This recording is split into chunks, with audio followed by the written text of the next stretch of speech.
Hi, this is Shrenik Shah and welcome to my channel.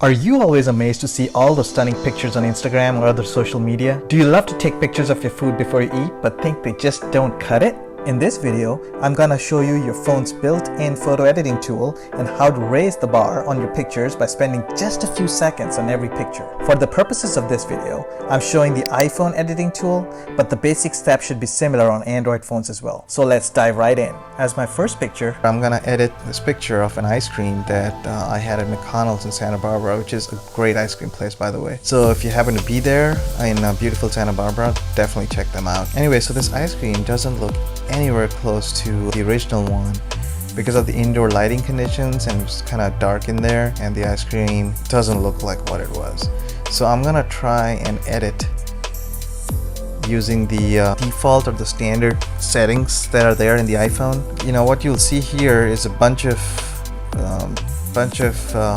things that you can edit, including brightness, exposure, etc., which I'll go through one by one. But you know, the first thing that you see is this magic wand, which is like a default setting, and it tries to edit your picture to kind of default settings. Let's see what happens when you click that. So you see it kind of up the brightness a little bit and change the colors. You know, for some people it might work, and for some conditions it actually works great, but most of the times, as you'll see, changing the individual settings, it's actually better. And you can see when I click this, you can see that it actually changed, you know, you can see it changed the brilliance, it changed shadows, etc., to some default settings. But I'm gonna turn that off and I'm gonna edit the individual settings, and you'll see the difference. And I'll compare the original one, the default magic wand one, and the one that I did by changing the individual settings, and you can see the difference. So the first thing is the exposure. Now, since it was dark inside, I obviously want to put more exposure. Let's see, go to both extremes and then see what happens. So I up the exposure, and as I keep going up, going 100%, you can see it totally washes out the picture. So I definitely don't want that, but I definitely want to go on the positive side, because if you go on the negative side, it really makes it dark. So bringing it back to original, and then slowly increase the exposure. You don't want too much exposure as to create more reflection on your food item or object, or the background. So you want to kind of balance it out to see, okay, you can always come back after changing the other settings, but I'm gonna leave it somewhere between too much of the washout and too little, so somewhere around there. Let's make it 25 or 24. Going to the next one, which is the brilliance. Again, increase the brilliance. See, if I increase it all the way, it's making it better, but I think it's too much. It's not what it was like originally. And again, going down makes it darker. So I'm gonna change it to somewhere here. Again, from my memory, I think it kind of looks something like this.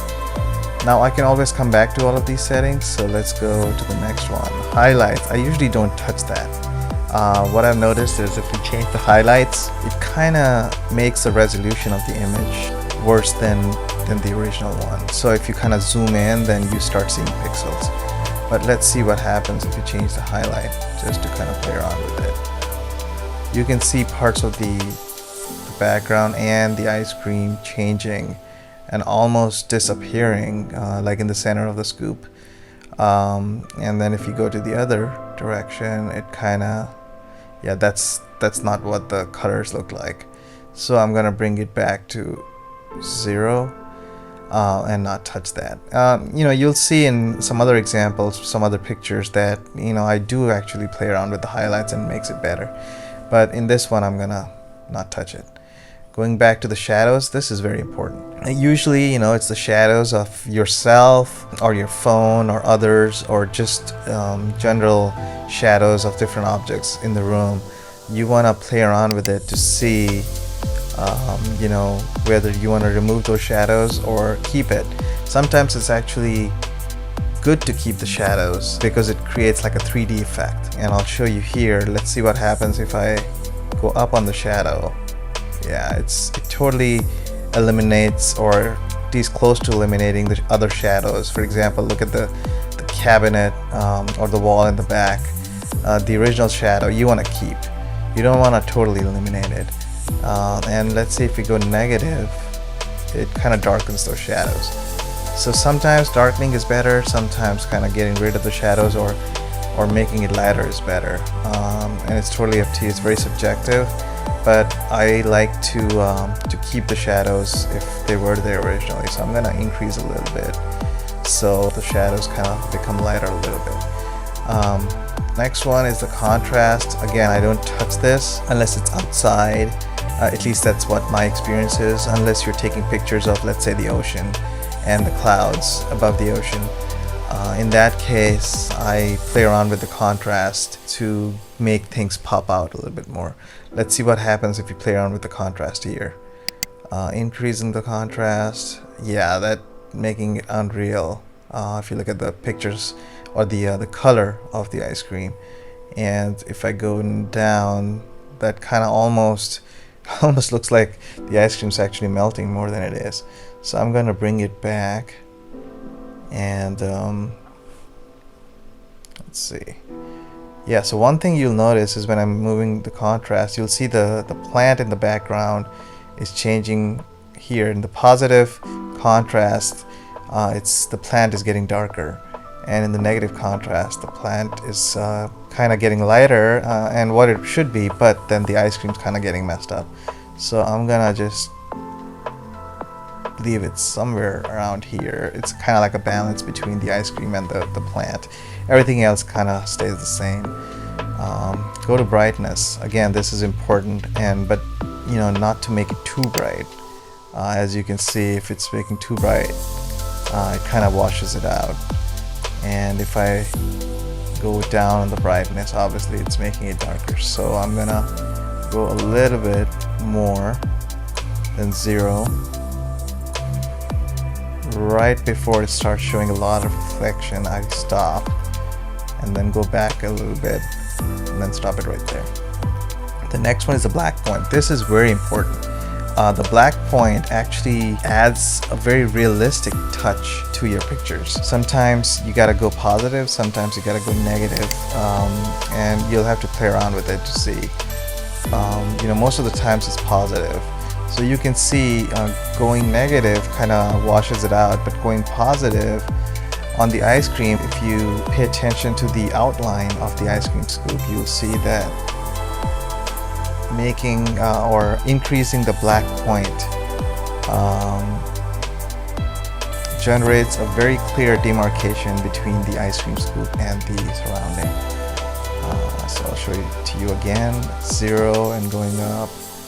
It's almost adding a 3D character to the ice cream. But at the same time, it's making the plant in the back black. So I'm not gonna go too much. I still want to show that there's a plant in the back.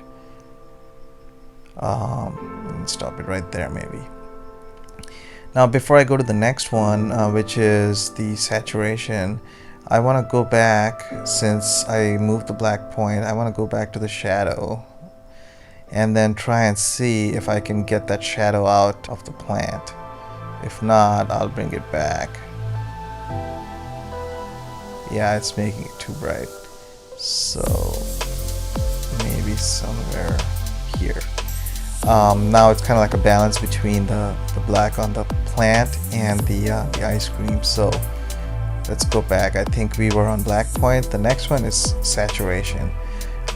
Increasing the saturation is usually something I like, but I don't want to make it too, the temperature of the picture too hot. You'll see what I mean by that. If I increase the saturation, it changes. You see how everything's turning kind of red, and then if I go the other direction, it kind of turns white or blue. I'm gonna try and increase the saturation a little bit. What usually it does is really brings up the color.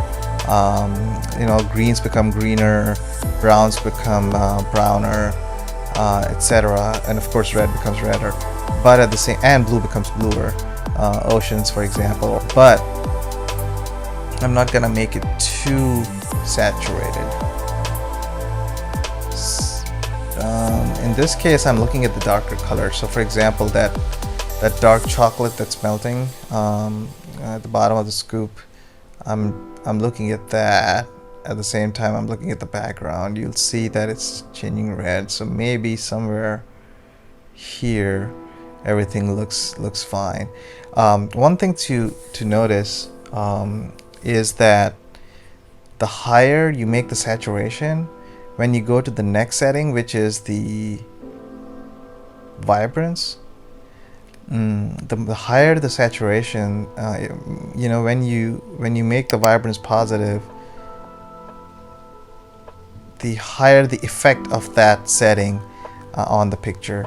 So you know, if we had not upped the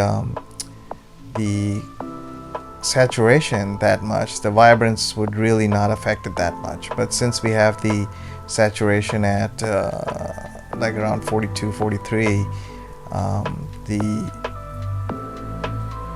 vibrance is gonna make a big impact. Again, bringing it back to 0. Vibrance really adds a nice touch to the picture, and it's usually the last thing that I touch in these settings. I don't really go to the next one, and I'll show you what I'm talking about. So let's see here. I think it's good enough. I'm gonna stop it right there. Let's go to the warmth. See, if you're adding warmth, it's making it red, which you can add if you wanna make your picture a little bit away from what it really was.